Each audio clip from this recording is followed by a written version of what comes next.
The House will come to order. The prayer will be offered by guest chaplain Reverend Jeremy Legansky from Immaculate Conception Church, Elmhurst, Illinois. Let us pray. Good and gracious God, we praise you, we love you, and we thank you for this day. Draw near to these members of Congress. Remind them of their calling to serve the true common good. Help them to be instruments of unity, peace, and reconciliation in our country and throughout the world. Bless them, guide them, and fill them with an abundance of your grace. May they decide everything for the well-being of all, and may they never turn aside from your will. May all that they do begin from you, and by you be brought to completion. In your name we pray, amen. Amen. The chair has examined the journal of the last day's proceedings and announces to the House the approval thereof. Pursuant to Clause 1 of Rule 1, the journal stands approved. The Pledge of Allegiance will be offered today by the gentleman from Washington, Mr. Newhouse. Ladies and gentlemen, please join me in the Pledge of Allegiance. I pledge allegiance to the flag of the United States of America and to the republic for which it stands, one nation, under God, indivisible, with liberty and justice for all.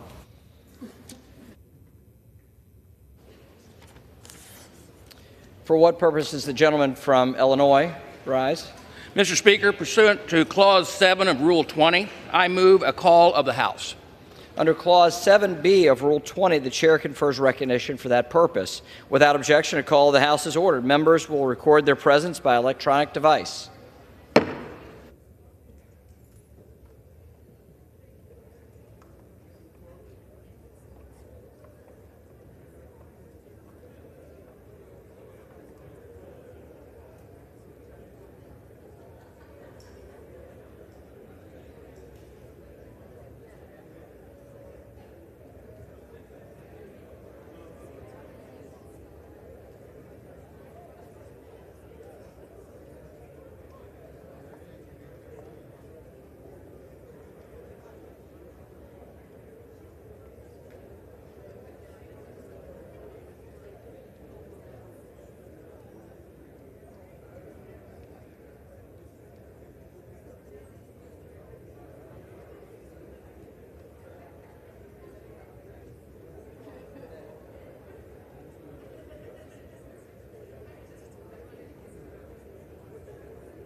Are all members recorded?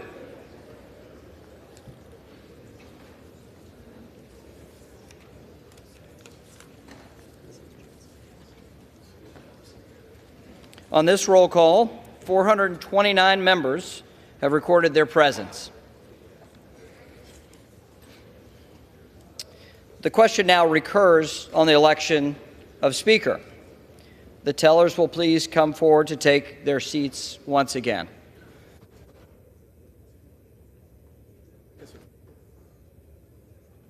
Thank you. Thank you. Oh, I didn't even notice.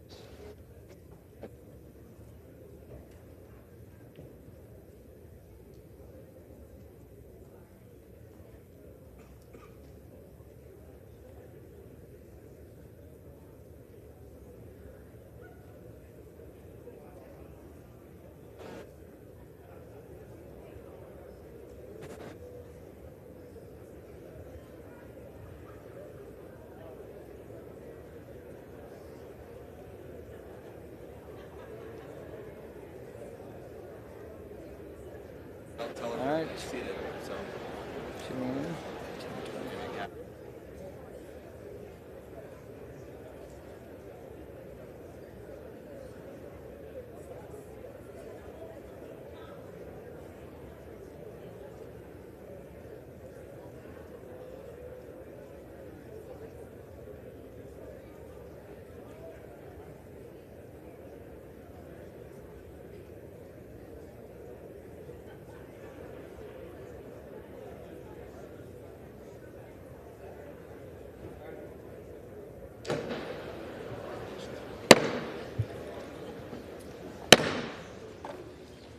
The nominations are now in order. The chair now recognizes the gentlewoman from New York, Ms. Stefanik. Mr. Speaker Pro Temp, Madam Clerk, colleagues, on behalf of the House Republican Conference, I rise today to nominate the gentleman from Louisiana, Mike Johnson, as Speaker of the People's House.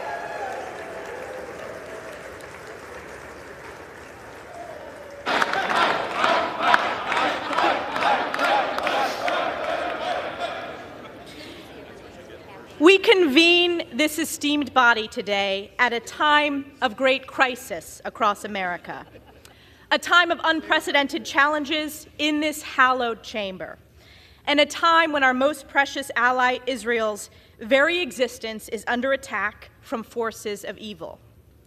Yesterday, our dear colleague, our former conference chair, our chair of Energy and Commerce, Cathy McMorris Rodgers, nominated Mike Johnson in our conference.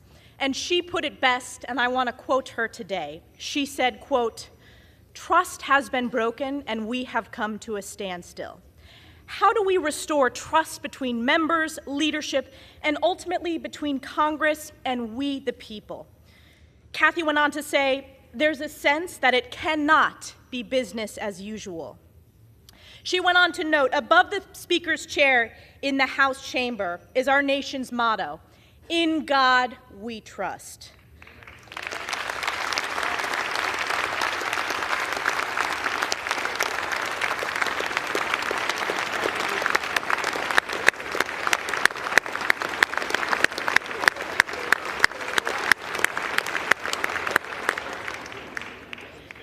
Ms. McMorris Rodgers went on to say, "The times in which we are living demand boldness, unity, and transformational leadership that begins with trust in God and each other. Trust is when the magic happens." In the story of King David, we are reminded that man looks at the outward appearance, but the Lord looks at the heart, end quote. Today is the day that House Republicans will humbly look in our hearts and elect Mike Johnson as Speaker of the People's House.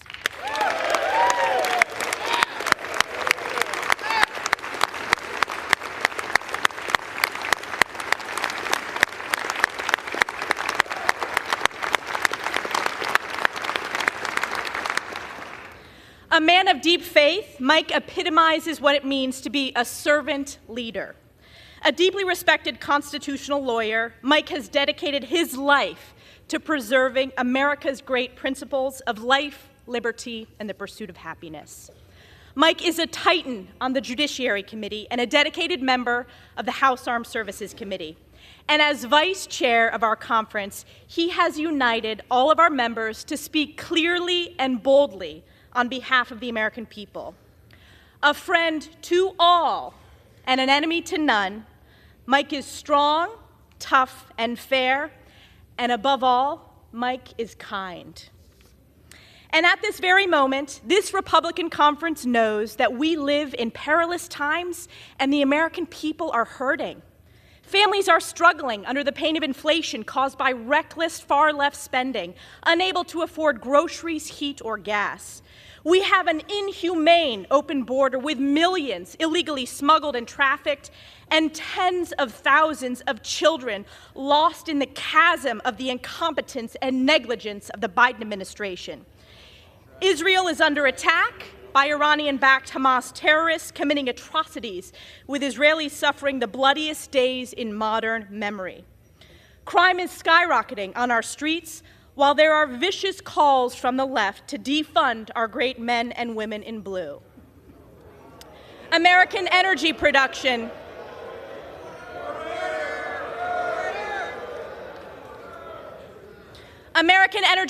has been crushed by Joe Biden's radical, failed, far-left Democrat policies, causing seniors, farmers, and families to pay more at the pump. And Americans fundamentally understand that the federal government has been illegally weaponized against we, the people, shredding the Constitution, targeting conservatives, parents,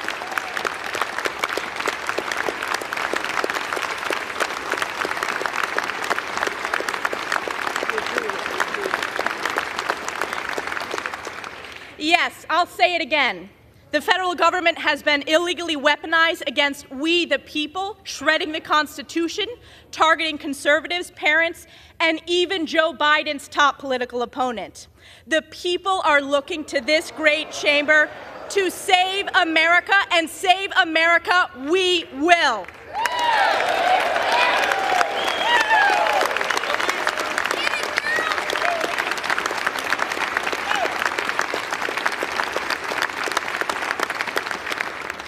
And as we embark on the path ahead, I am reminded of Galatians 6:9. And let us not grow weary of doing good, for in due season we will reap if we do not give up. House Republicans and Speaker Mike Johnson will never give up. Today is the day we get this done. May God bless our next Speaker, Mike Johnson. May God bless the United States of America. And I yield back.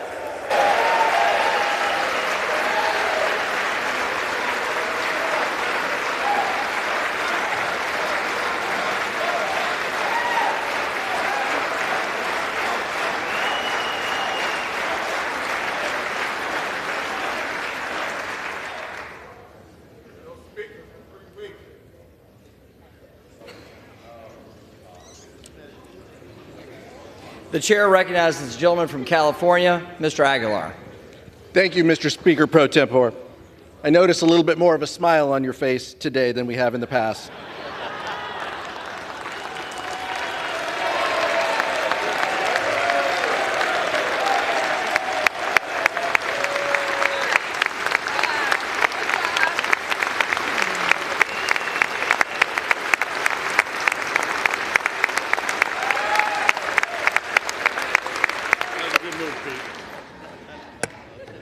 Mr. Speaker, I rise today at the direction of the Democratic Caucus to place into nomination for the position of Speaker of the House of Representatives the Honorable Hakeem Jeffries from New York.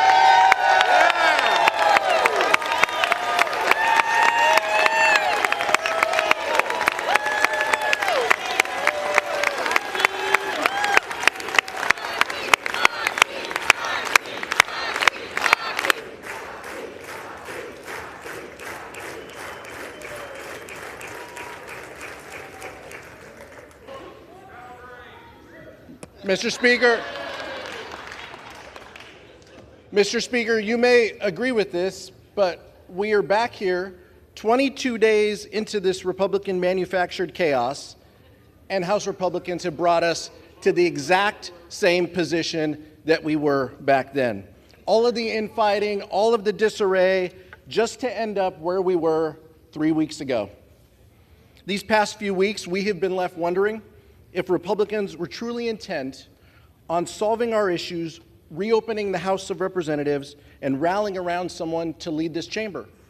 Or has this been about something else? Has this been about a focus of House Republicans to find the person who can pass their extreme litmus test to oppose marriage equality, enact a nationwide abortion ban without exceptions, gut Social Security and Medicare, and support overturning a free and fair election? It's a fair question. It's a fair question. No one.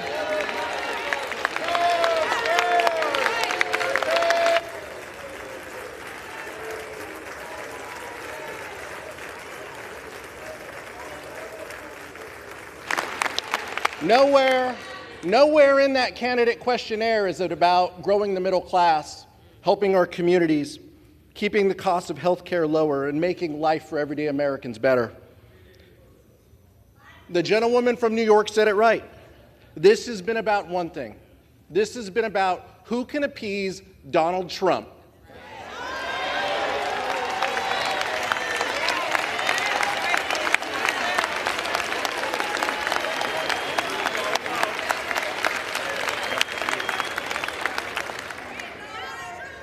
House Republicans have put their names behind someone who has been called the most important architect of the Electoral College objections.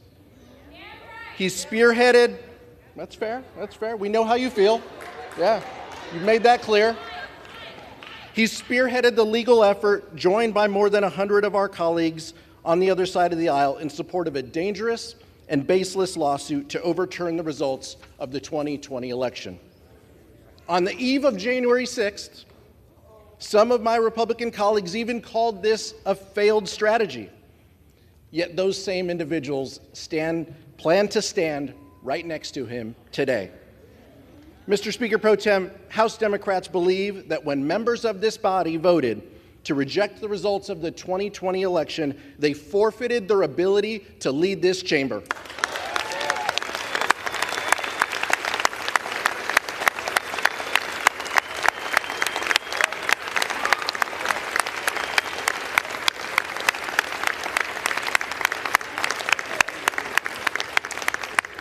On this side of the aisle, we know what leadership looks like. Hakeem Jeffries has never turned his back on the will of the American people. The son of two social workers, he has always stood by the side of working families. The most pressing needs of everyday Americans are his North Star. He believes that everyone in America should have the opportunity to get ahead and achieve their version of the American dream. He believes that access to affordable health care is a right, not a privilege. He believes that reproductive freedom must be guaranteed, not stripped away.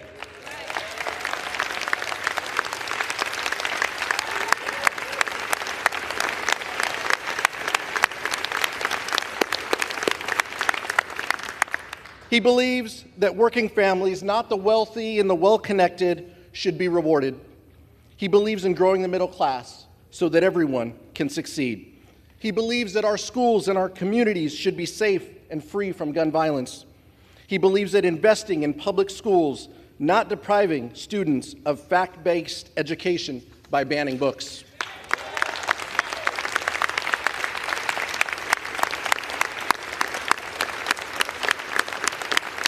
He believes in taking care of our seniors and our veterans, not slashing their benefits. He believes in living up to the promise that America is a beacon of hope and a land of opportunity. He believes in defending democracy against all enemies and adversaries, foreign and domestic.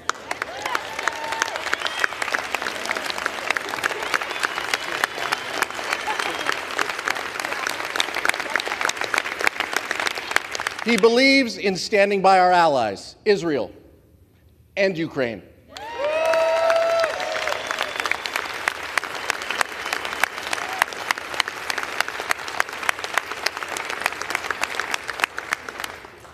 and he believes in keeping our government running and open. Let me be clear. This is not just a belief system.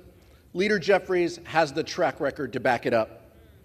He is certainly a far contrast from who Republicans have nominated, with or without their votes, to nominate today. But if House Republicans choose, they can still join us on a bipartisan path forward. Let's come together to fund our government, support our allies abroad, and deliver for working families. End the chaos, end the dysfunction, end the extremism. Let's open up the people's house. I yield back, Mr. Speaker.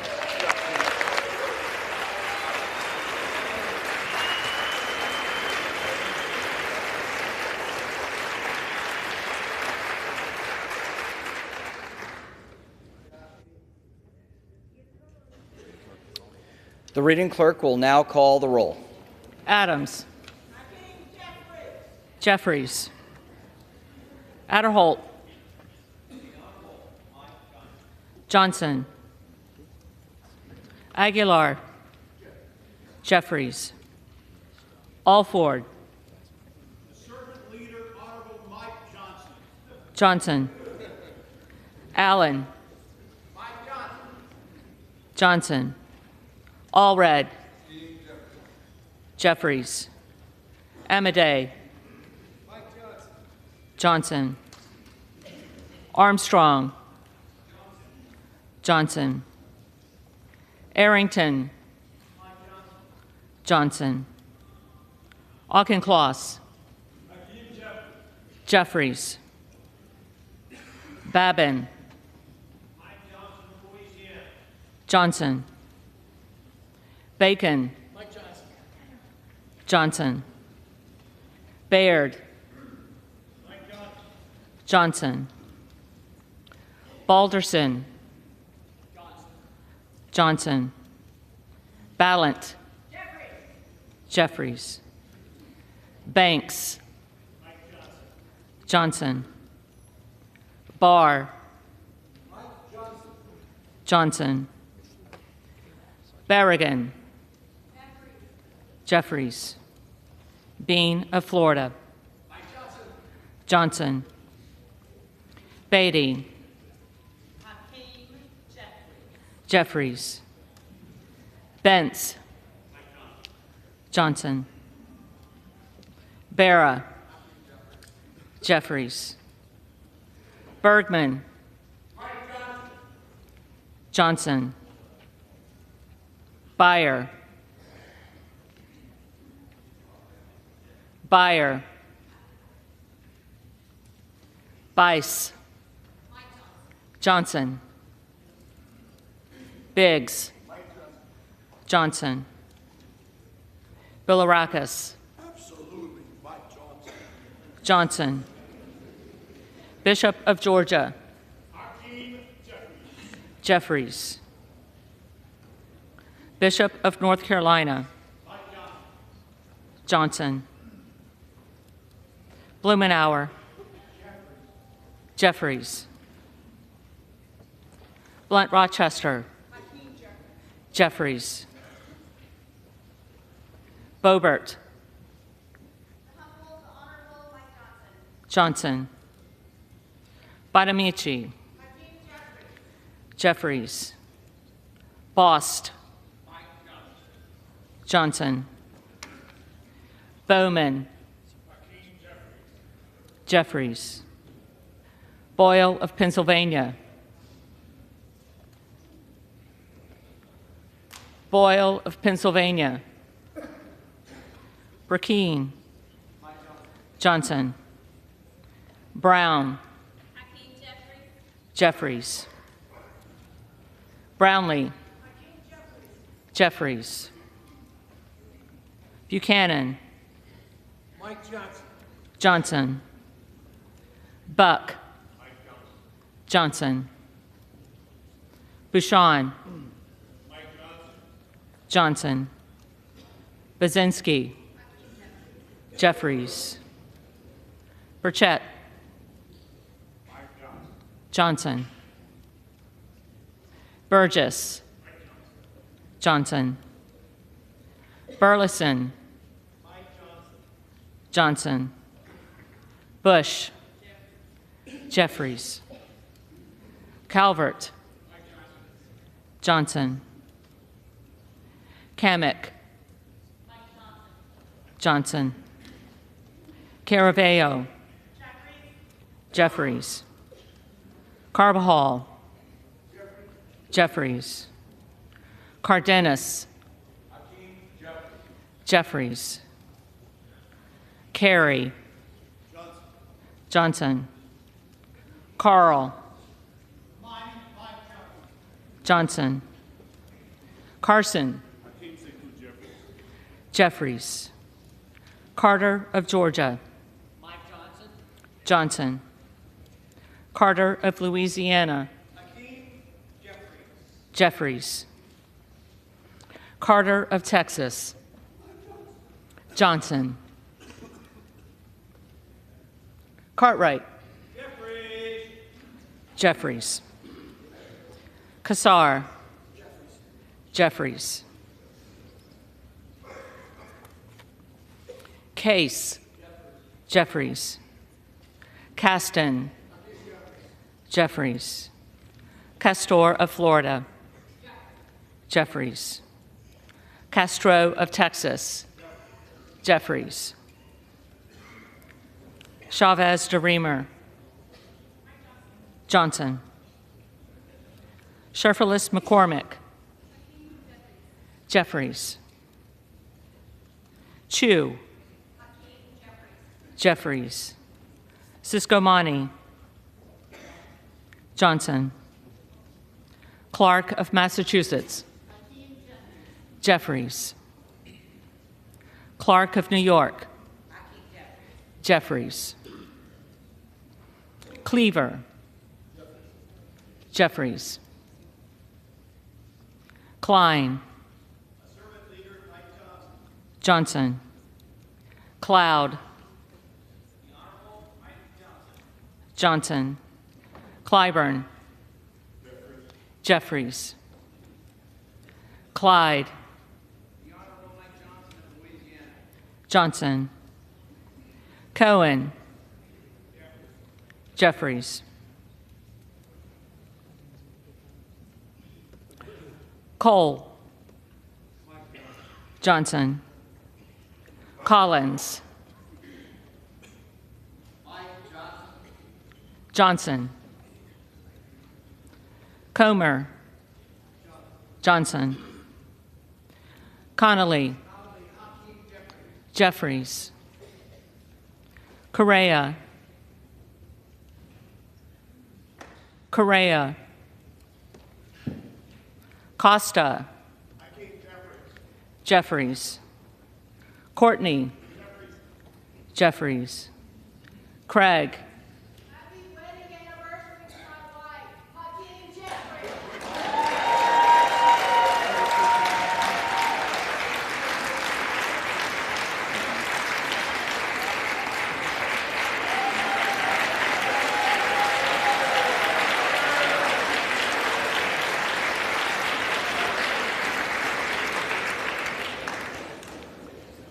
Jeffries. Crane. Johnson. Crawford. Johnson. Crenshaw.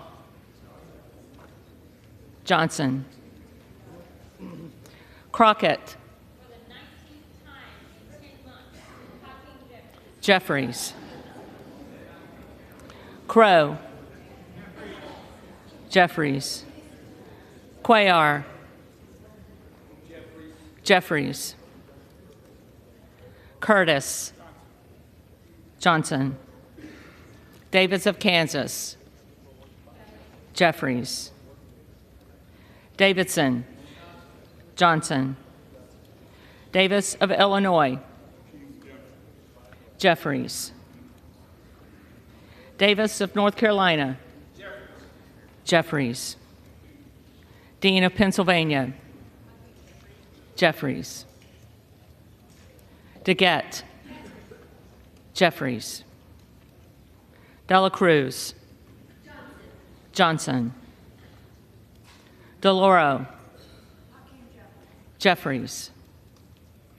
Del Bene. Jeffries. DeLuzio. Jeffries. DeSaulnier. Jeffries. Desjardins. Johnson. Diaz-Pizito.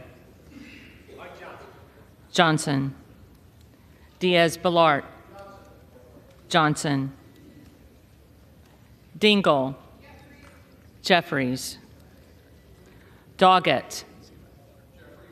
Jeffries. Donalds. Johnson. Duarte. Johnson. Duncan. Johnson. Dunn of Florida. Johnson. Edwards. Johnson. Elsie. Johnson. Emmer.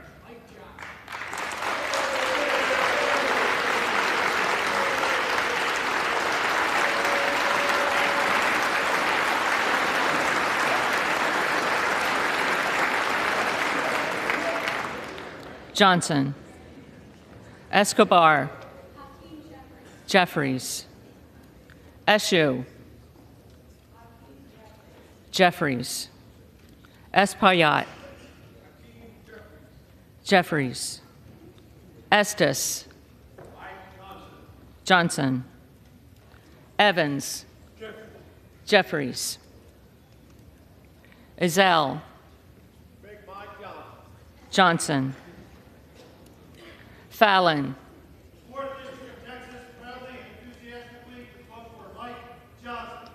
Johnson. Finstra. Johnson.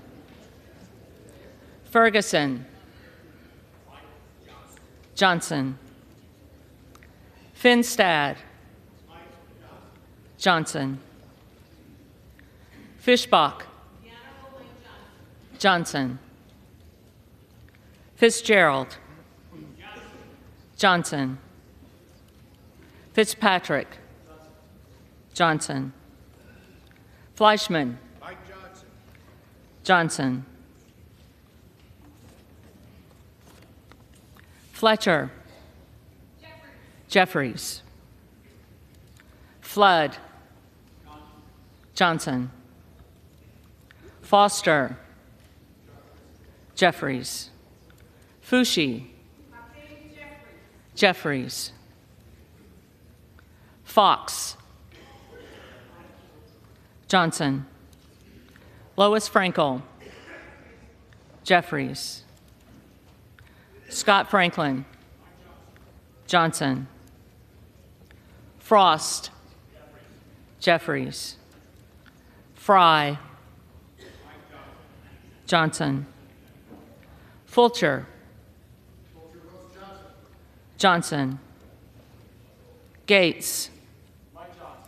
Johnson. Gallagher. Johnson. Gallego. Gallego. Garamendi. Jeffries. Garbarino. Johnson. Mike Garcia. Johnson. Robert Garcia. Jeffries. Garcia of Illinois. Jeffries. Garcia of Texas. Jeffries. Jimenez. Johnson. Golden of Maine. Jeffries. Goldman of New York. Jeffries. Gomez. Jeffries. Tony Gonzalez. Johnson. Vicente Gonzalez. Vicente Gonzalez. Good of Virginia. Johnson. Gooden of Texas. Johnson. Gosar. Johnson. Gottheimer. Jeffries. Granger.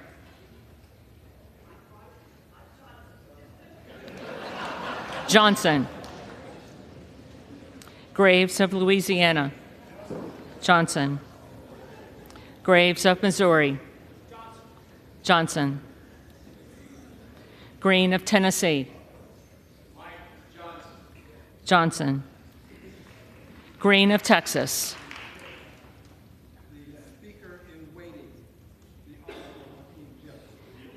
Jeffries. Green of Georgia. Johnson. Griffith. Johnson. Grijalva. Jeffries. Grothman. Johnson. Guest. Johnson. Guthrie. Johnson. Hageman. Johnson. Harder of California. Jeffries. Harris. Johnson. Harshbarger. Johnson. Hayes. Jeffries. Hearn. Johnson.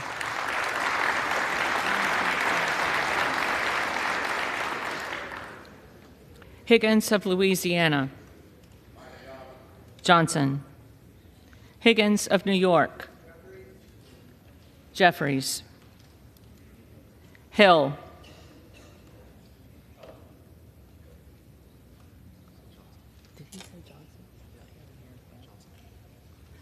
Johnson.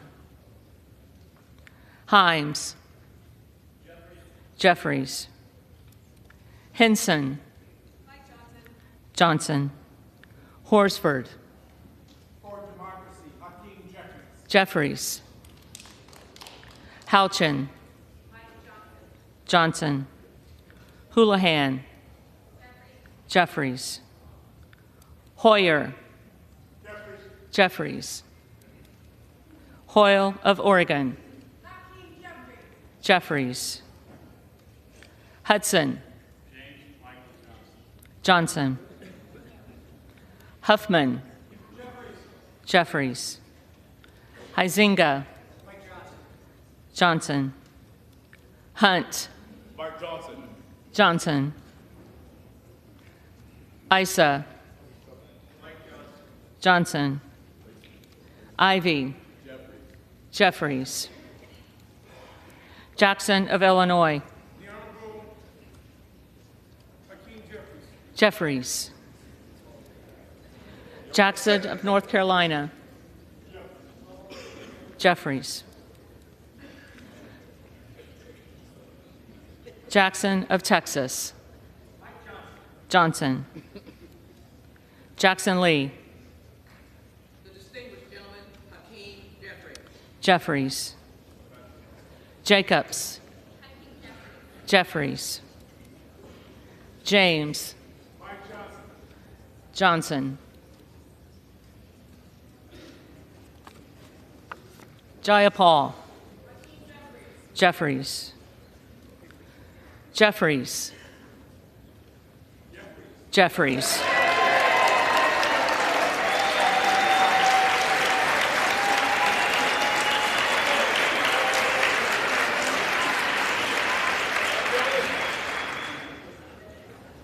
Johnson of Georgia. Standing for reproductive freedom for women, I cast my vote for Hakeem Jeffries. Jeffries. Johnson of Louisiana. Johnson.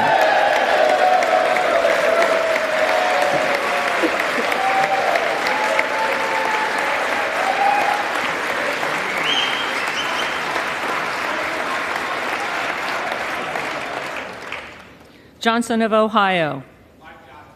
Johnson. Johnson of South Dakota. Johnson. Jordan. Johnson.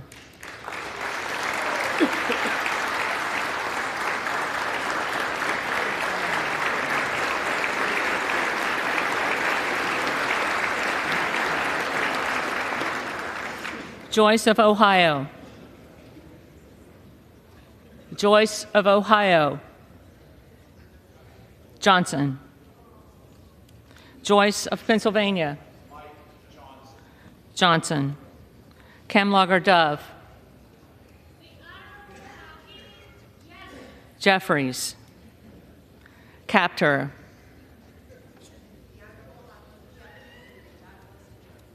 Jeffries. Kane of New Jersey. Johnson. Keating. Jeffries. Kelly of Illinois. Jeffries. Kelly of Mississippi. Johnson. Kelly of Pennsylvania. Johnson. Kana. Jeffries. Kiggins of Virginia. Johnson. Kildee. Jeffries. Kiley. Johnson. Kilmer. Jeffries. Kim of California. Johnson. Kim of New Jersey. Jeffries. Krishnamurthy. Jeffries. Custer.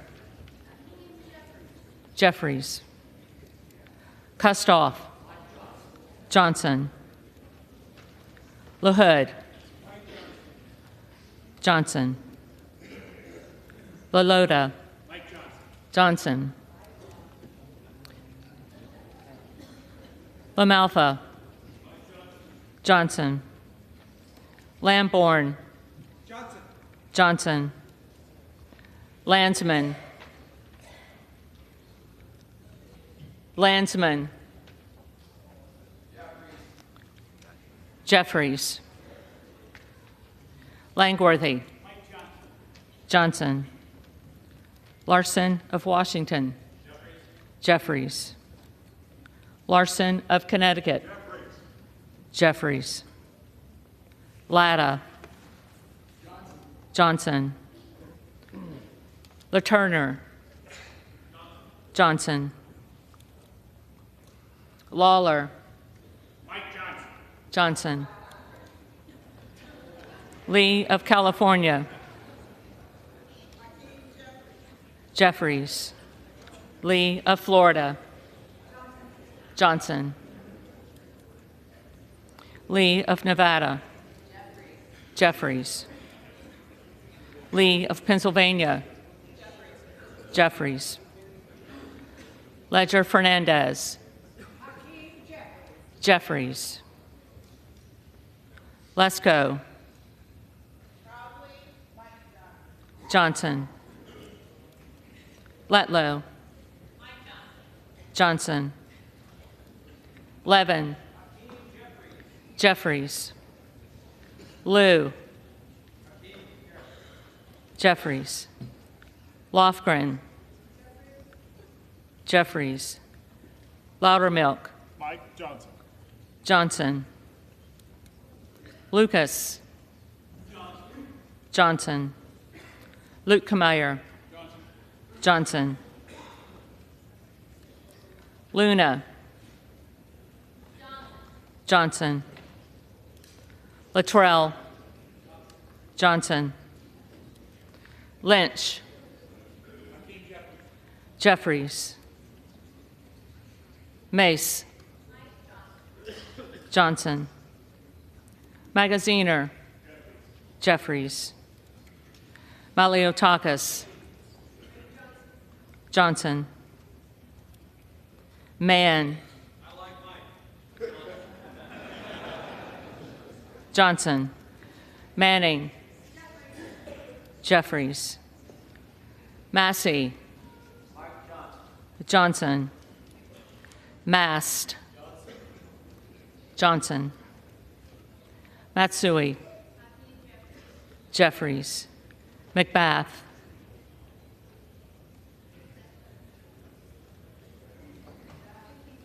Jeffries. McCarthy. Johnson.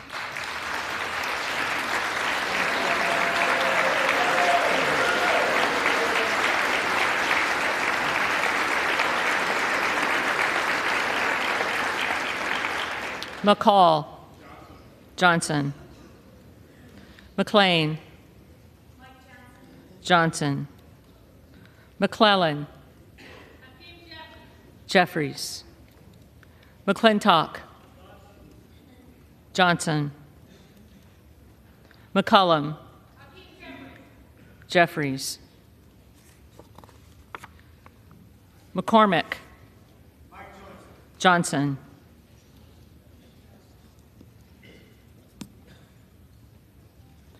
McGarvey. Jeffries. McGovern. Jeffries. McHenry. Johnson.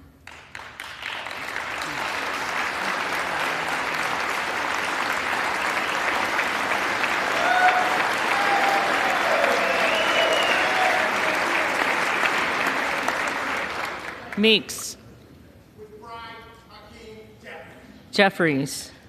Menendez. Jeffries. Ming. Jeffries. Muser. Johnson. Mfume. Jeffries. Miller of Illinois.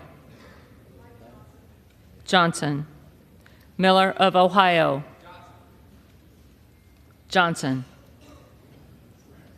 Miller of West Virginia. Johnson. Miller Meeks. Johnson. Mills. Johnson. Molinaro. Johnson. Molinar. Johnson. Mooney. Johnson. Moore of Alabama. Johnson.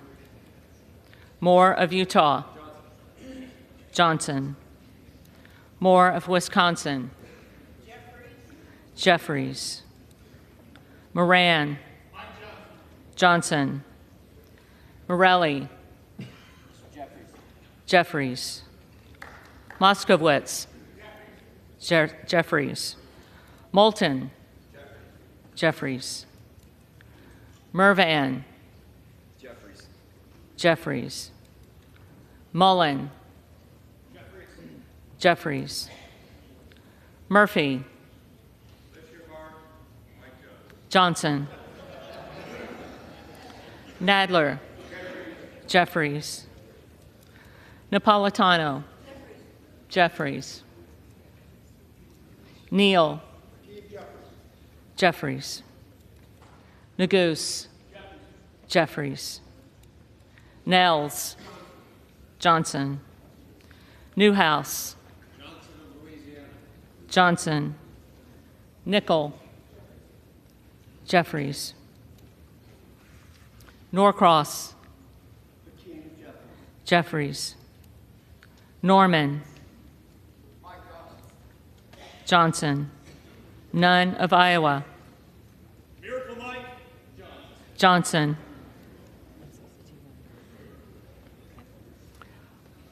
Obernolte. Johnson. Ocasio-Cortez.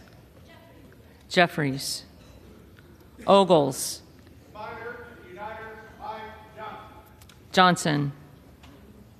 Omar. Jeffries. Owens. Johnson. Pallone. Jeffries. Palmer. Johnson. Panetta. Jeffries. Pappas. Jeffries. Pasquarello.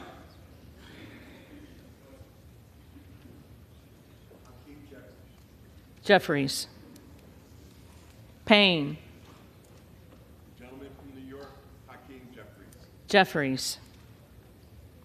Pelosi. As one who knows and respects the role of Speaker, Hakeem Jeffries.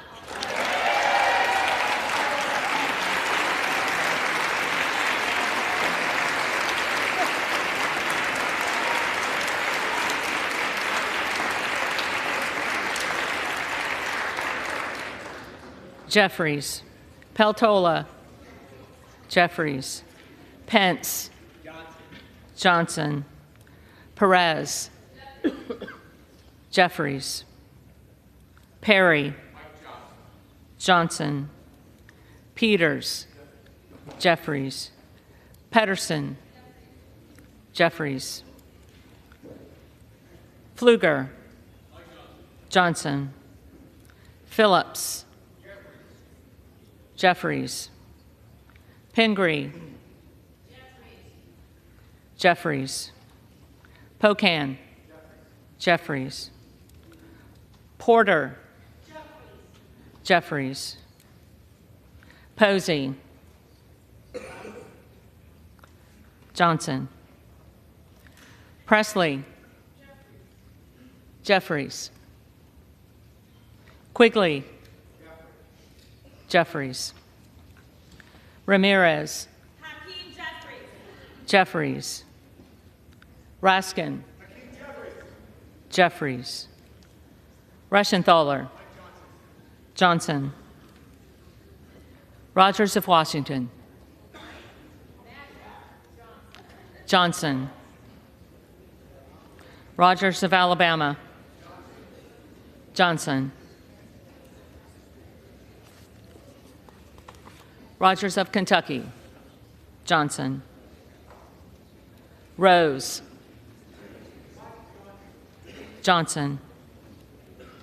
Rosendale. Johnson. Ross.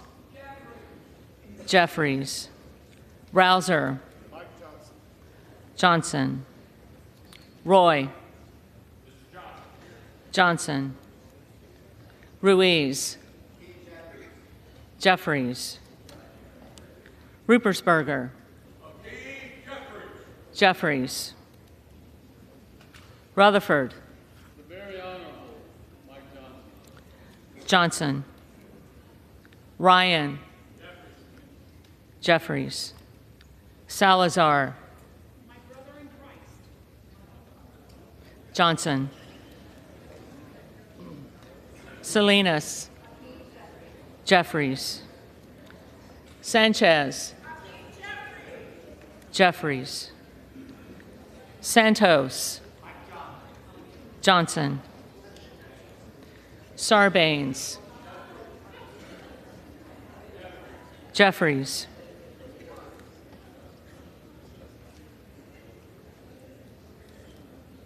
Scalise. Great state of Louisiana, Mike Johnson. Johnson.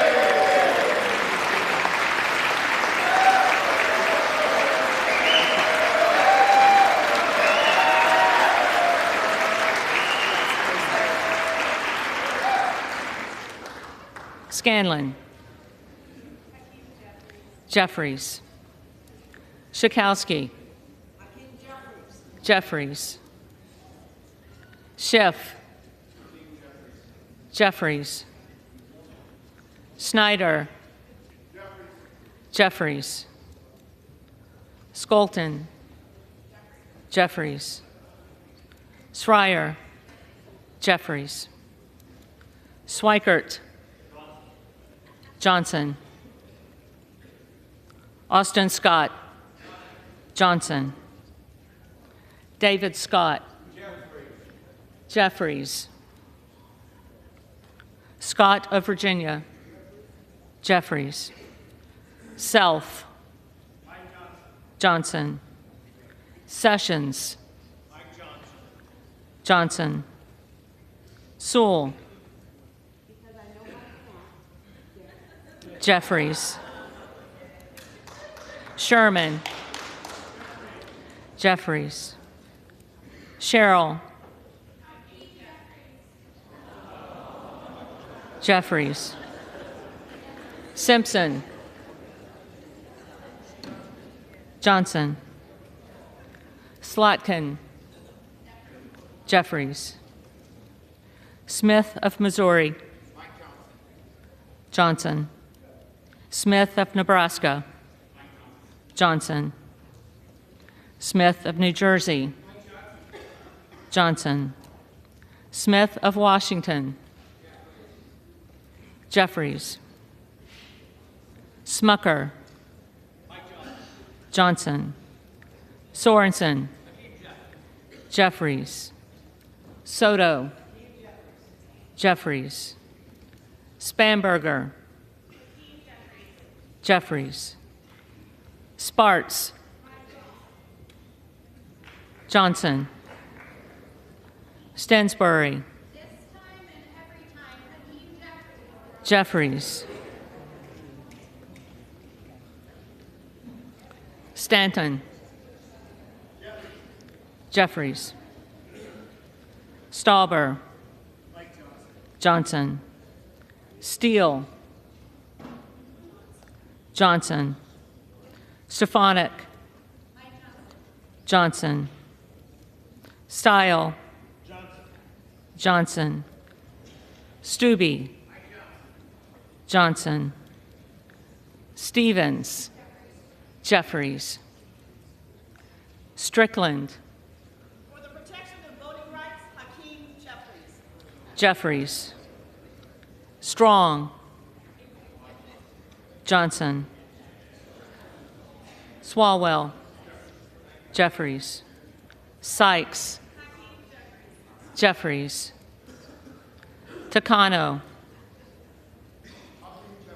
Jeffries, Tenney, Johnson, Tanadar, Jeffries, Thompson of California, Jeffries, Thompson of Mississippi, Jeffries, Thompson of Pennsylvania, Johnson, Tiffany, Johnson,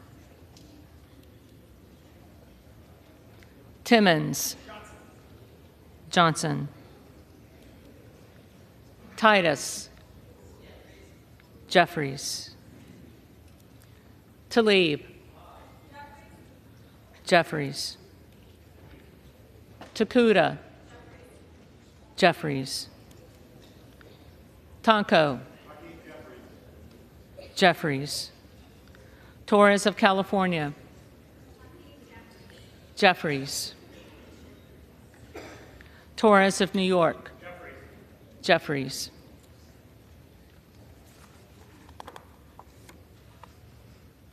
Trahan, Jeffries, Trone, Jeffries, Turner, Johnson, Underwood, Jeffries, Valadeo, Johnson, Van Drew,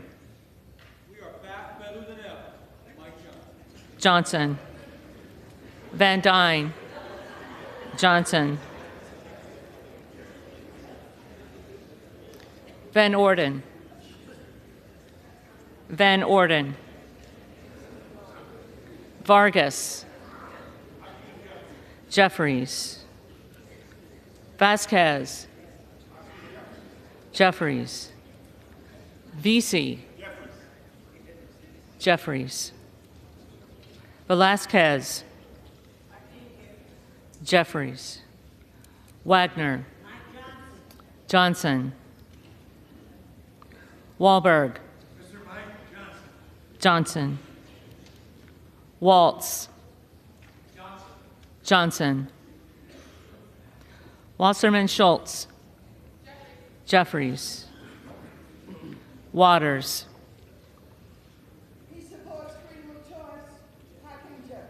Jeffries, Watson Coleman. As the only candidate who represents the integrity of this House,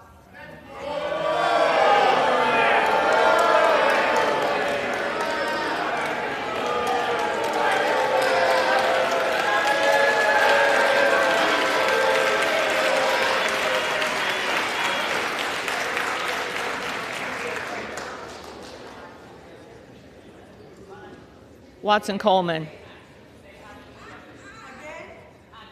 I need to say Hakeem Jeffries again because I Jeffries. The House will come to order. The clerk, the staff, and the tellers deserve to have the attention of the House. The clerk will continue. Weber of Texas.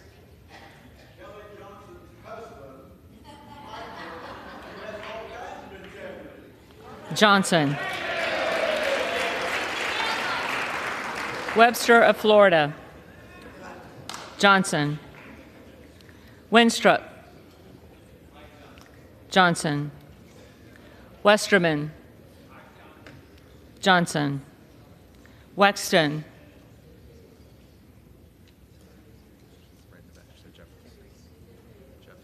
Jeffries. Wild. Jeffries. Williams of Georgia. Fulton County, Georgia, votes for Hakeem Jeffries. Jeffries. Williams of New York. Johnson. Williams of Texas. Johnson. Wilson of Florida. Wilson of Florida. Jeffries. Wilson of South Carolina. Johnson. Whitman. Johnson. Womack. With the 217th pick in the race for Speaker, 3rd District of Arkansas, selects Mike Johnson.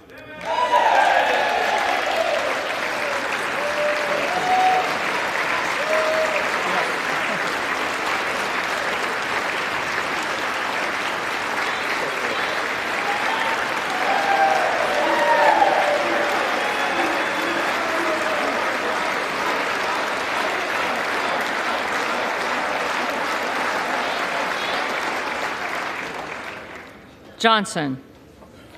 Yacom. Johnson. Zinke. The next Speaker of the People's House, Mike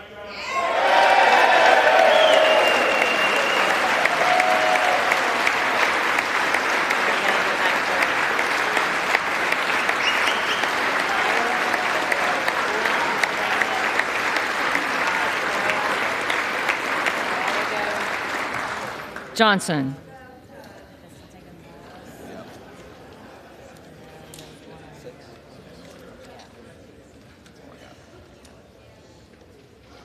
The clerk will now call the names of the members who did not answer the first call of the roll.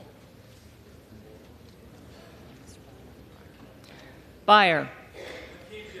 Jeffries.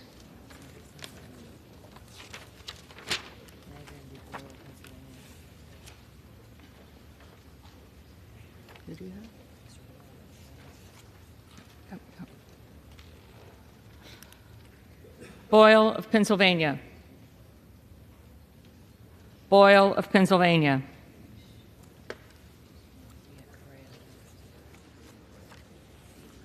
Correa. Correa.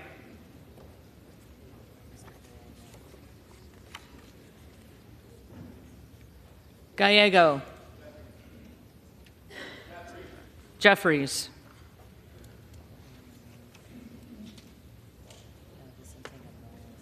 Vicente Gonzalez. Vicente Gonzalez.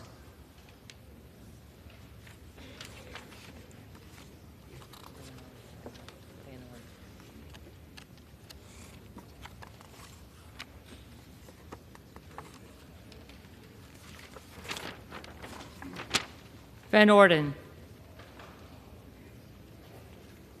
Van Orden.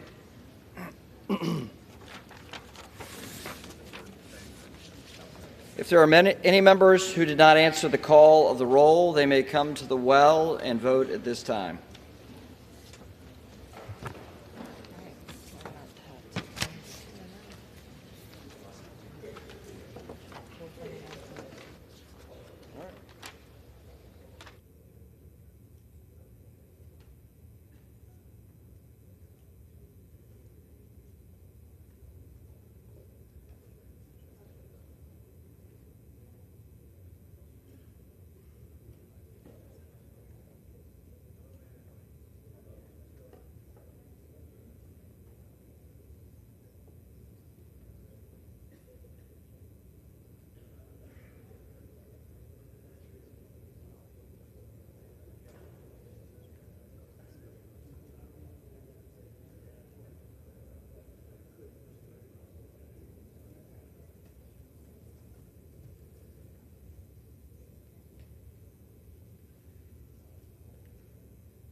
In their tallies that the total number of votes cast is 429, of which the Honorable Mike Johnson of the state of Louisiana has received 220 votes.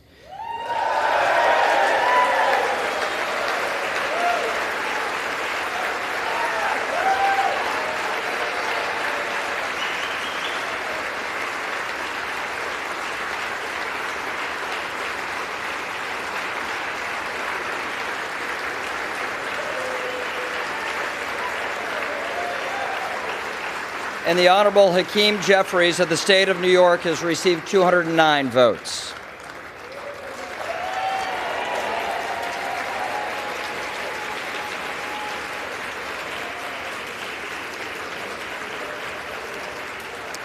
Therefore, the Honorable Mike Johnson of the state of Louisiana, having received a majority of the votes cast, is duly elected Speaker of the House of Representatives for the 118th Congress.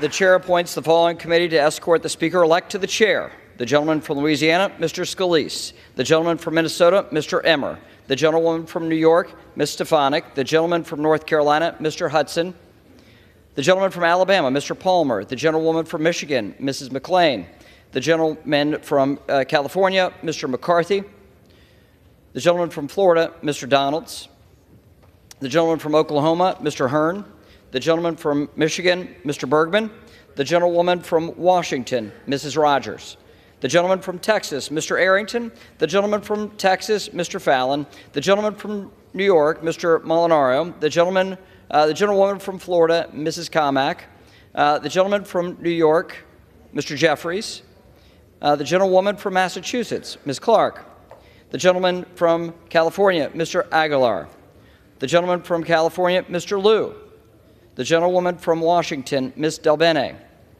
the gentleman from South Carolina, Mr. Clyburn; the gentleman from Colorado, Mr. Neguse; the gentlewoman from Texas, Ms. Escobar, the gentlewoman from Illinois, Ms. Underwood, the gentlewoman from Florida, Ms. Wasserman Schultz, the gentleman from Michigan, Mr. Kildee, the gentlewoman from California, Ms. Jacobs, the gentlewoman from Texas, Ms. Crockett, and the members of the Louisiana delegation, Mr. Graves, Mr. Higgins, Ms. Letlow, Mr. Carter. The committee will retire from the chamber to escort the Speaker-elect to the chair.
The House will come to order. Sergeant of Arms. Mr. Speaker, the Speaker-elect Mike Johnson from the state of Louisiana.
The House will come to order.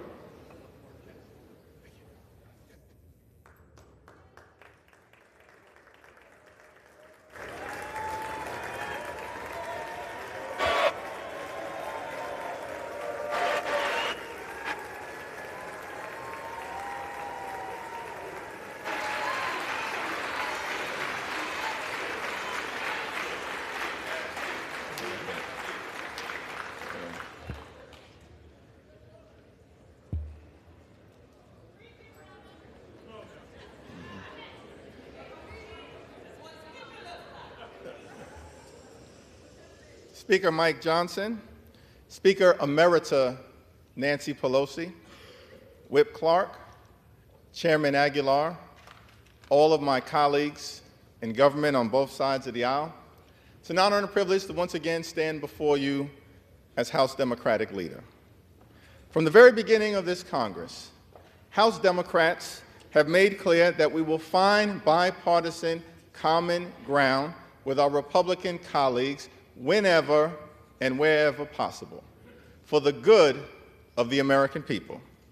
And House Democrats have repeatedly done just that.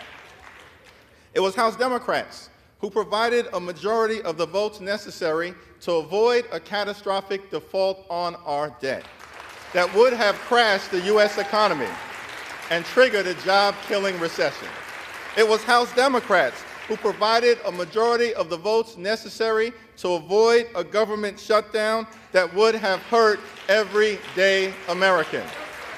It was House Democrats who provided a majority of the votes necessary to secure $16 billion in disaster assistance for Americans whose lives have been devastated by extreme weather events. From the very beginning of this Congress, House Democrats have been governing for the people.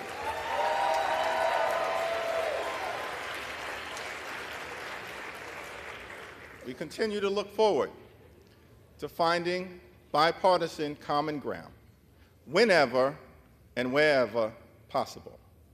House Democrats will continue to partner with President Biden and Senate Democrats to put people over politics.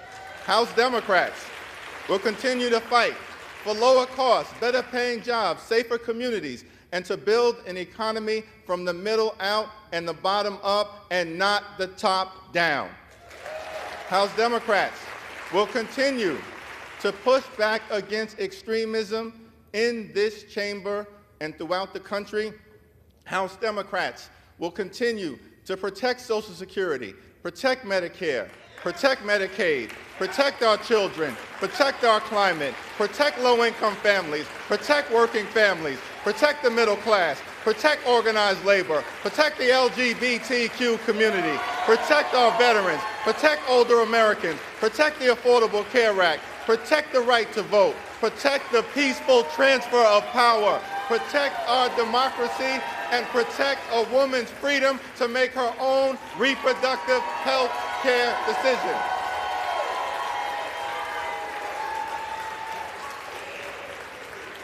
These are blue lines in the sand, and we will work hard to make sure that they are never crossed.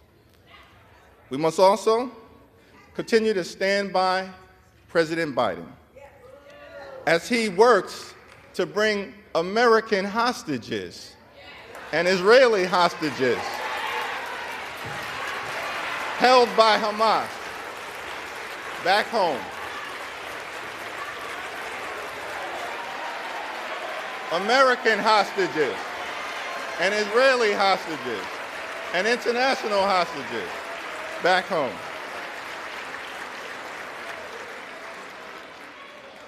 We must also stand by our friends on the international stage. And we have no better friend in the Middle East than the State of Israel.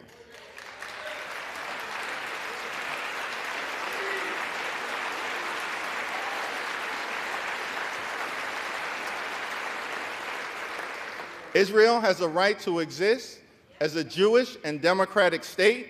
The special relationship between the United States and Israel is unbreakable. Our commitment to Israel's security is ironclad, and Israel has a right to defend itself under the international rules of war against the brutal terror unleashed on its citizens by Hamas.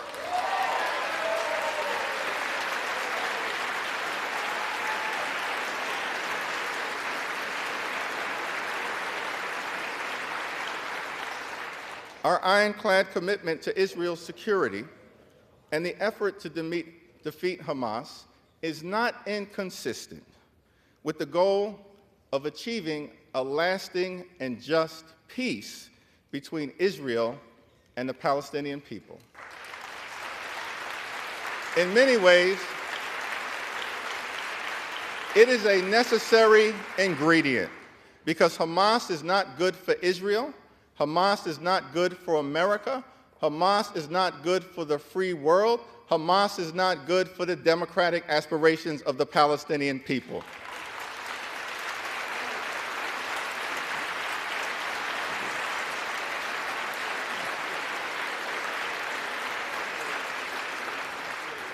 We must also support Ukraine in its courageous effort to defeat Russian aggression. There are only two paths in front of us. We can either stand up for Ukraine or bow down to Vladimir Putin. That is not a difficult choice. We must stand up for America's national security We must stand up for democracy. We must stand up for freedom. We must stand up for truth. We must stand up for the Ukrainian people until victory is won.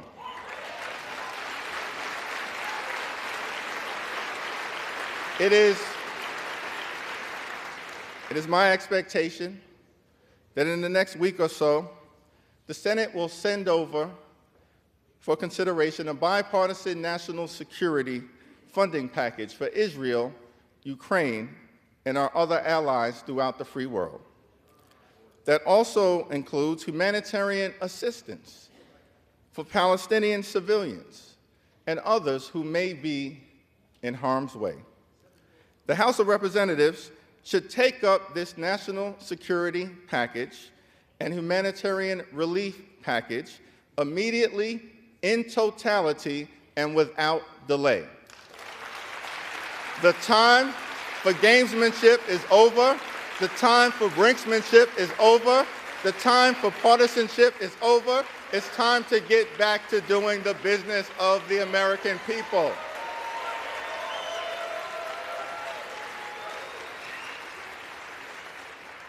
Let me conclude. Let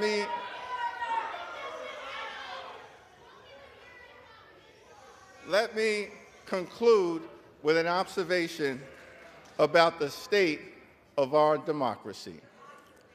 Joe Biden won the 2020 presidential election. He's doing a great job under difficult circumstances, and no amount of election denialism will ever change that reality.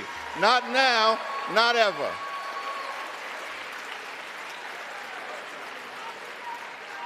Throughout the years, presidents from Ronald Reagan to Barack Obama, Dwight Eisenhower to Lyndon Baines Johnson have spoken to this chamber and urged us to put aside partisan politics for the good of the American people.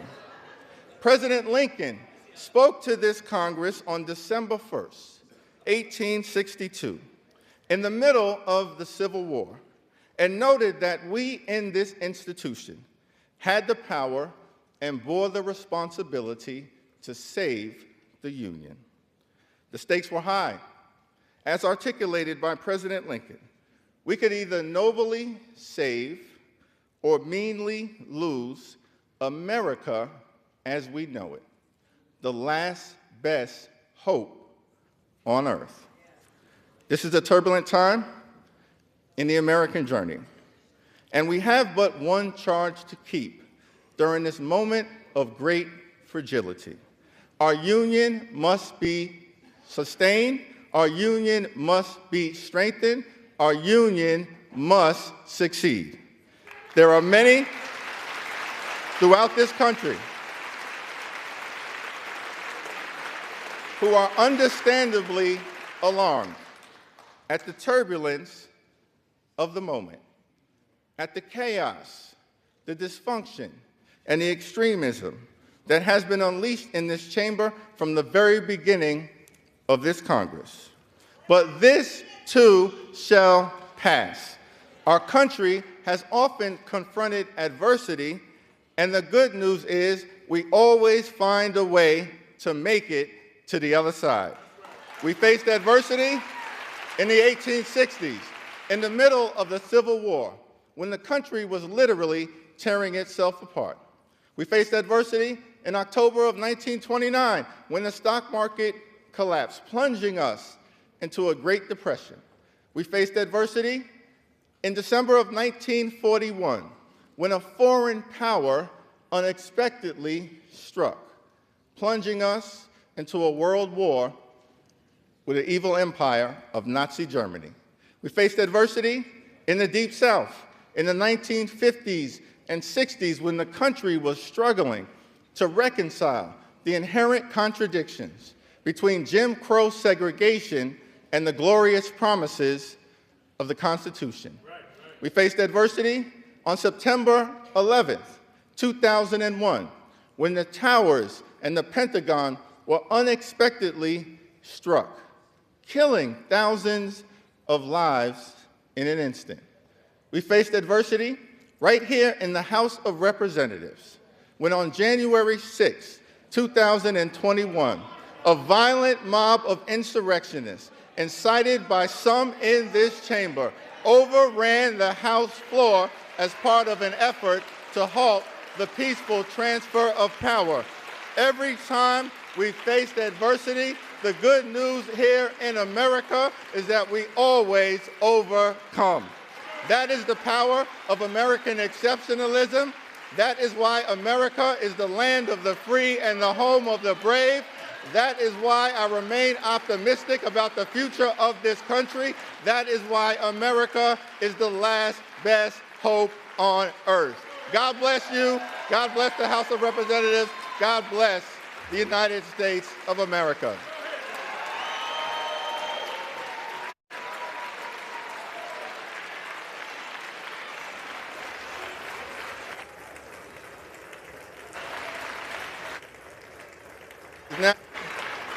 It is now my solemn honor and responsibility to hand over the People's Gavel here in the United States House of Representatives to a family man, a hardworking man, a Baptist man, a Southern man, a son of a firefighter's household, the gentleman from the great state of Louisiana and the 56th Speaker of the United States House of Representatives, the Honorable Mike Johnson.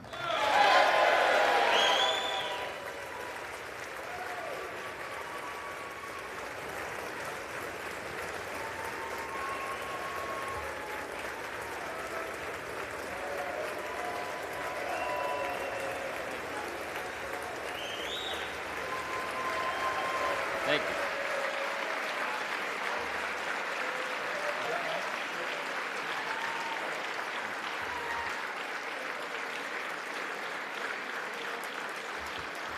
Thank you.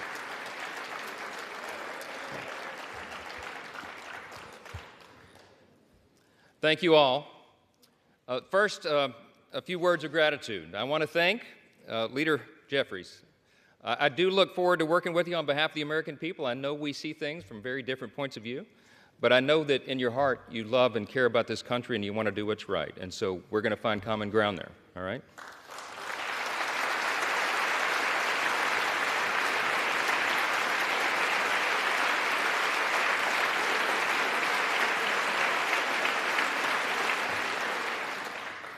I want to express my great thanks for our Speaker Emeritus, Kevin McCarthy.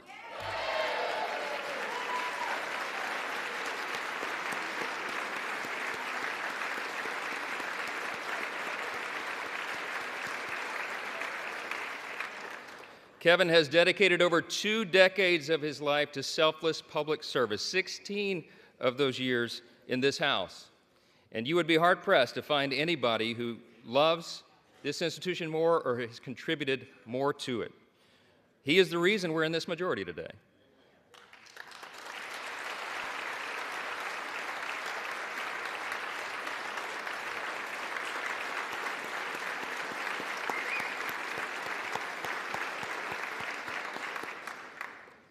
His impact can never be overstated, and I want to thank him for his leadership, his friendship, and the selfless sacrifice that you and Judy have made for so many years. You helped build it, Kevin, and we owe you a great debt of gratitude. I want to thank the dedicated and overworked staff of this beleaguered House.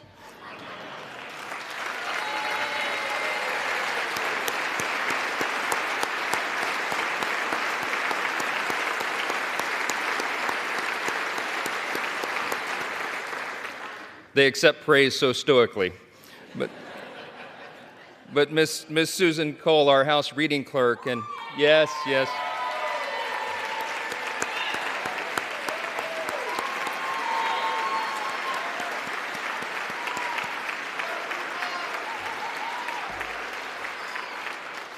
Listen, all the clerks and all the staff, you know they're terribly overworked. This has been a grueling process, but they have served an integral role in keeping our republic, and we thank them for that service. I know we all do. I want to thank my dedicated wife of almost 25 years, Kelly. She's not here. We couldn't get a flight in time. This happened sort of suddenly.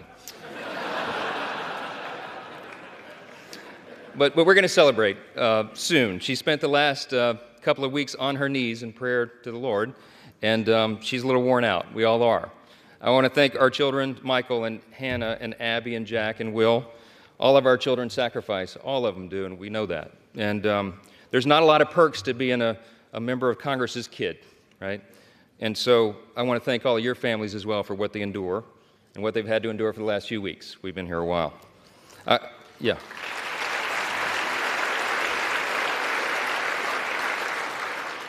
I want to thank my faithful mother, Jeannie Johnson, who bore me at the age of 17, and my brothers Chris and Josh, and my sister Laura, and all their families, and all of our extended family. In Louisiana, family's a big deal, and we got a bunch of them. I especially want to thank all the extraordinary people of the great state of Louisiana. We have never had a Speaker of the House hail from our state, and so they've been lifting us up. I thank the people of Louisiana for the opportunity to serve you in Congress, and I'm humbled by your continuous support. We will make you proud. To my colleagues, I want to thank you all for the trust that you have instilled in me to lead us in this historic and unprecedented moment that we're in. The challenge before us is great, but the time for action is now, and I will not let you down.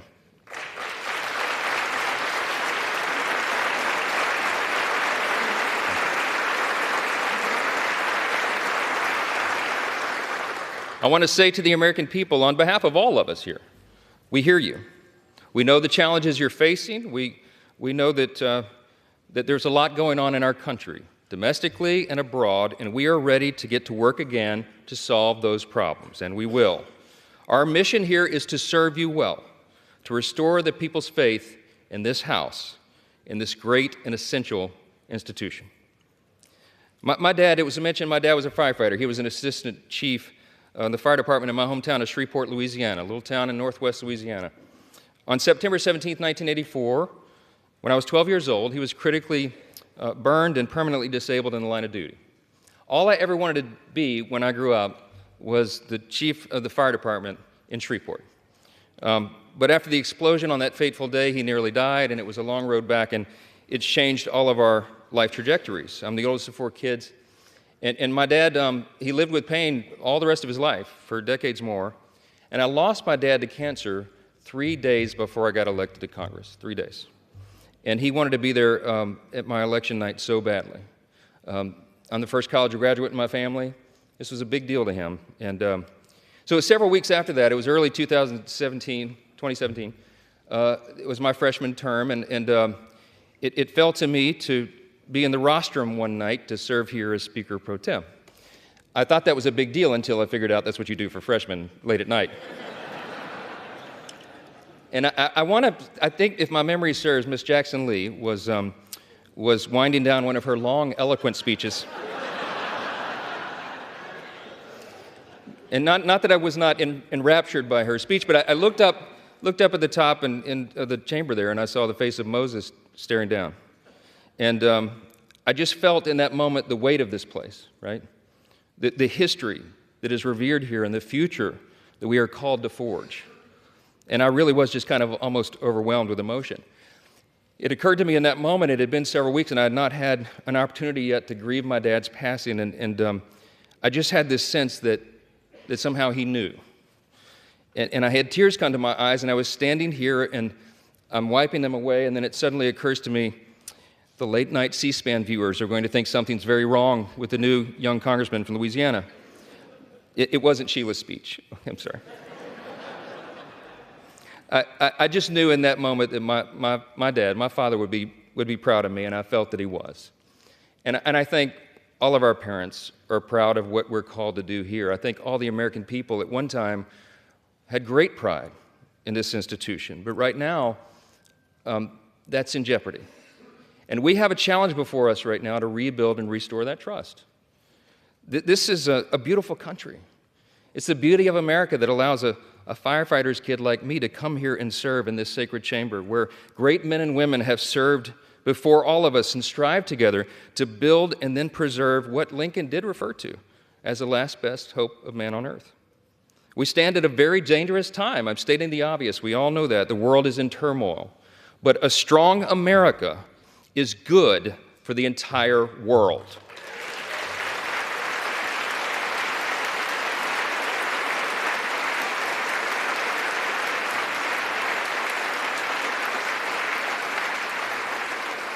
We are the beacon of freedom, and we must preserve this grand experiment in self-governance. It still is. We're only 247 years into this grand experiment. We don't know how long it will last, but we do know that the founders told us to take good care of it.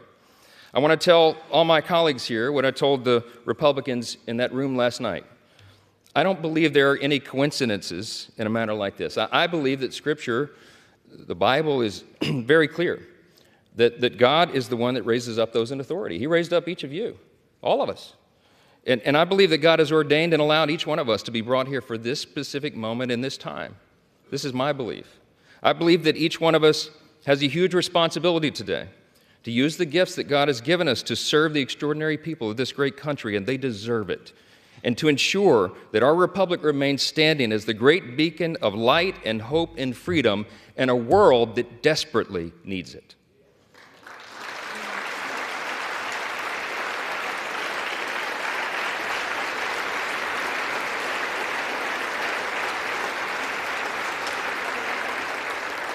It was in 1962 that our national motto, "In God We Trust," was adorned above this rostrum. And if you look at the little guide that they give tourists and constituents who come and visit the house, if you turn in there to about page 14 in the middle of that guide, it tells you the history of this. And it says very simply, these words were placed here above us. This motto was placed here as a rebuke of the Cold War era philosophy of the Soviet Union. That philosophy was Marxism and communism, which begins with the premise that there is no God. This is a critical distinction that is also articulated in our nation's birth certificate. We know the language well, the famous second paragraph, that we used to have children memorize in school, and they don't do that so often anymore, but they should. G.K. Chesterton was the famous British philosopher and statesman, and he said one time, "America is the only nation in the world that is founded upon a creed." And he said it's listed with almost theological lucidity in the Declaration of Independence. What is our creed? We hold these truths to be self-evident, that all men are created equal, not born equal, created equal. And they are endowed by the same inalienable rights, with the same inalienable rights: life, liberty, pursuit of happiness. That is the creed that has animated our nation since its founding, that has made us the great nation that we are. And we're in a time of extraordinary crisis right now. And the world needs us to be strong. They need us to remember our creed and our admonition. Turmoil and violence have rocked the Middle East and Eastern Europe. We all know it. And tensions continue to build in the Indo-Pacific. The country demands strong leadership of this body, and we must not waver. Our nation's greatest ally in the Middle East is under attack. The first bill that I'm going to bring to this floor in just a little while will be in support of our dear friend Israel, and we're overdue in getting that done.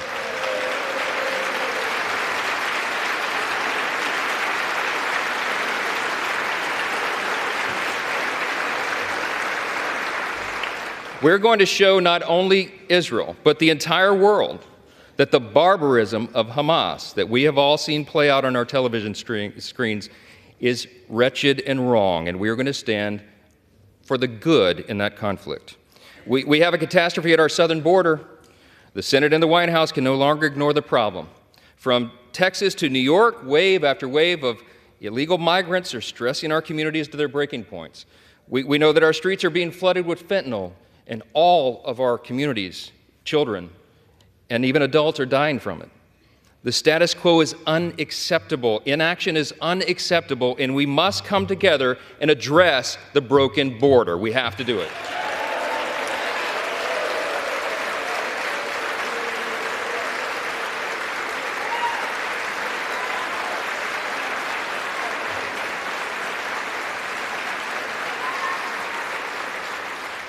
The skyrocketing cost of living is unsustainable, and Americans should not have to worry about how they're going to feed their family every week because they can't afford their groceries anymore. Everybody in this room should think about this. Here's the stats. Prices have increased over 17% in the last 2 years. Credit card interest rates are at the highest level in nearly 3 decades, and mortgage rates are now at a peak we haven't seen since 2001. We have to bring relief to the American people by reining in federal spending and bringing down inflation.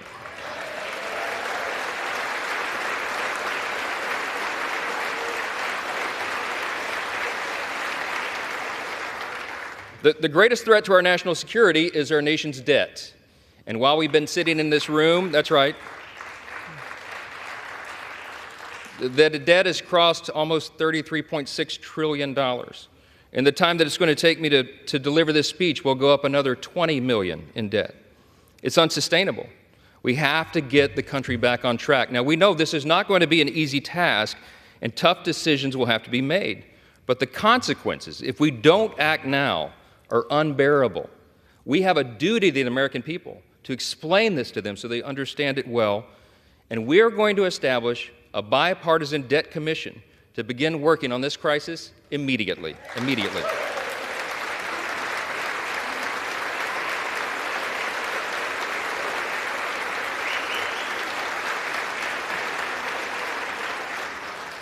We all know that we also live in a time of bitter partisanship.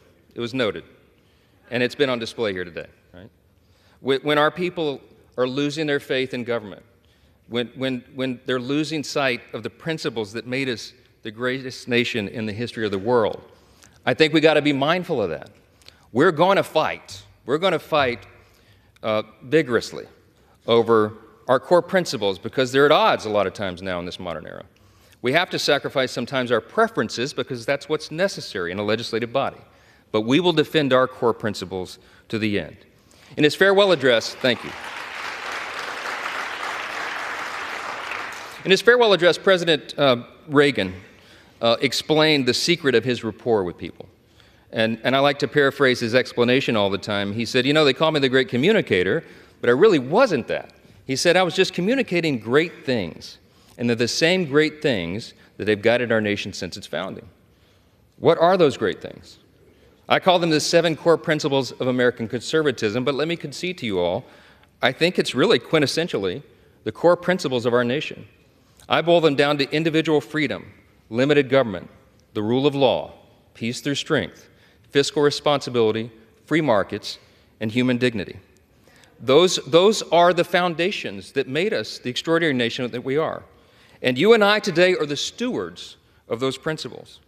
The things that have made us the freest, most powerful, most successful nation in the history of the world. The things that have made us truly exceptional. In this time of great crisis, it is our duty to work together, as previous generations of great leaders have, to face these great challenges and solve these great problems. I will conclude with this. The job of the Speaker of the House is to serve the whole body, and I will. But I've made a commitment to my colleagues here that this Speaker's office is going to be known for decentralizing the power here.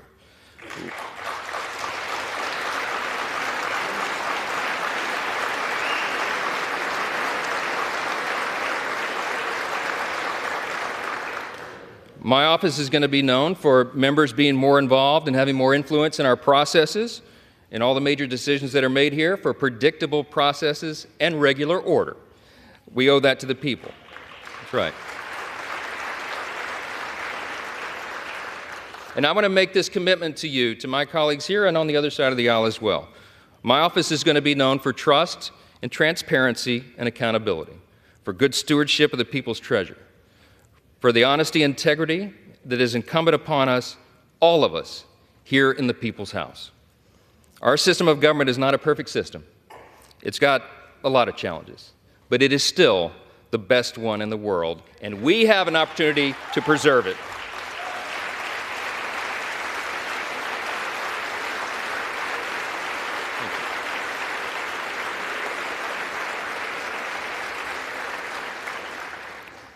Last thing I'm going to say is a message to the rest of the world. They have been watching this drama play out for a few weeks. We've learned a lot of lessons, but you know what? Through adversity, it makes you stronger. And we want our allies around the world to know that this body of lawmakers is reporting again to our duty stations Let the enemies of freedom around the world hear us loud and clear. The People's House is back in business.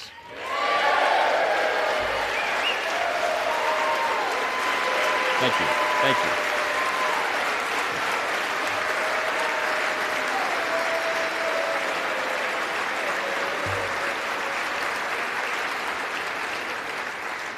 We will do our duty here. We will serve you well. We will govern well, and we'll make you proud in this institution again. We're going to fight every day to make sure that is true. I look forward to the days ahead. I genuinely believe in my heart that the best days of America are still ahead of us. God bless you, and God bless the United States of America. Thank you.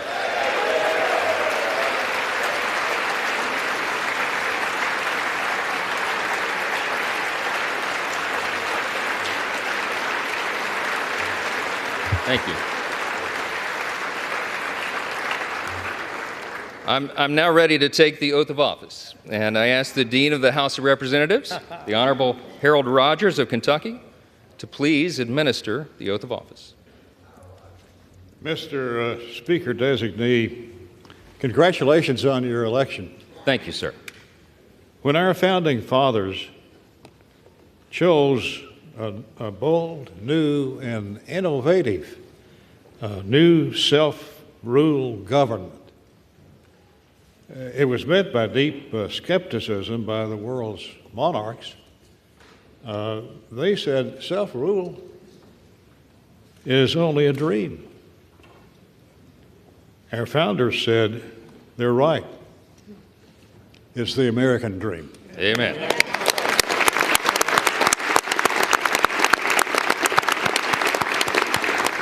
Now it's our dream.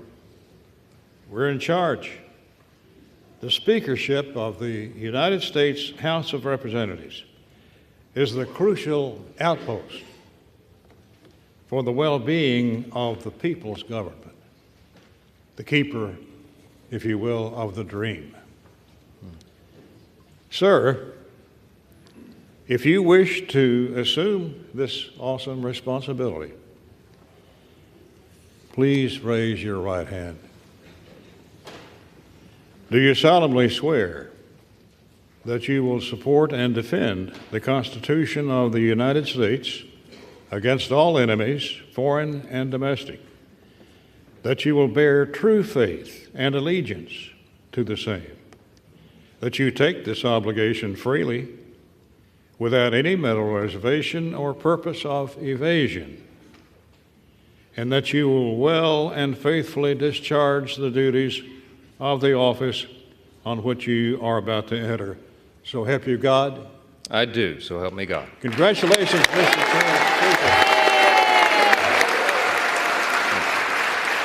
Thank you.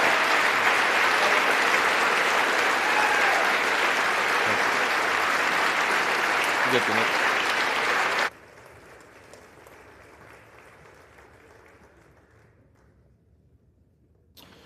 Would y'all like to get right into governing?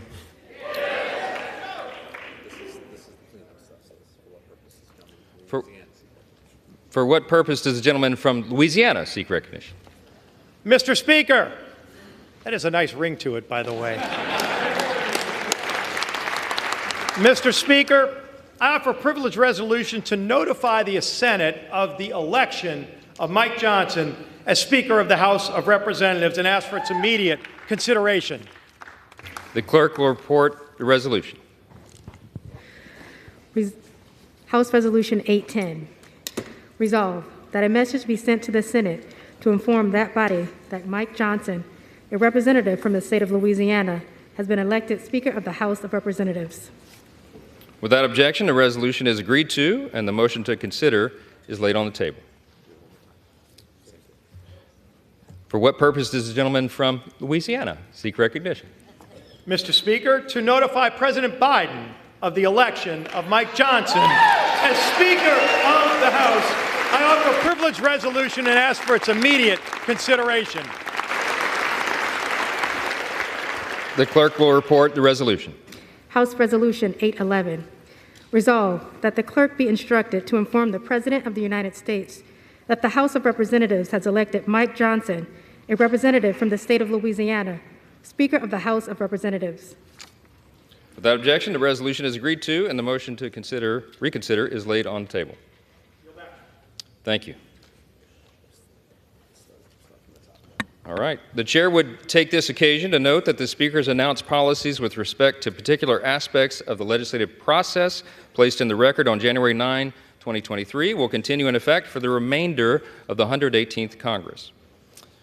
The chair announces that the Speaker has delivered to the clerk a letter dated October 25, 2023, listing members in the order in which each shall act as Speaker pro tempore under Clause 8B3 of Rule 1. The chair lays before the House a communication. The Honorable, the Speaker, House of Representatives. I hereby designate Representative Steve Scalise to exercise any authority regarding assembly, reassembly, convening, or reconvening of the House pursuant to House Concurrent Resolution 1, Clause 12 of Rule 1, and any concurrent resolution of the concurrent Congress as may contemplate my designation of members to exercise similar authority. In the event of the death or inability of that designee, the alternate members of the House listed in the letter bearing this date that I have placed with the clerk are designated in turn for the same purpose. Signed sincerely, Mike Johnson, Speaker. The chair lays before the House a communication. The Honorable Kevin F. McCumber, Clerk of the House, Washington, D.C. Mr. Clerk, I hereby appoint the Honorable Patrick McHenry, the Honorable Adrian Smith, the Honorable Andy Harris, the Honorable Guy Reschenthaler, the Honorable Rob Whitman, the Honorable Ben Klein, the Honorable Richard Hudson, and the Honorable John Joyce to act as Speaker pro tempore to sign and roll bills and joint resolutions through the remainder of the 118th Congress. Signed sincerely, Mike Johnson, Speaker. Without objection, the appointments are approved, and the House will be in recess subject to a call of chair pursuant to Clause 12A of Rule 1. We'll be back soon. Nothing. Yep. There we go.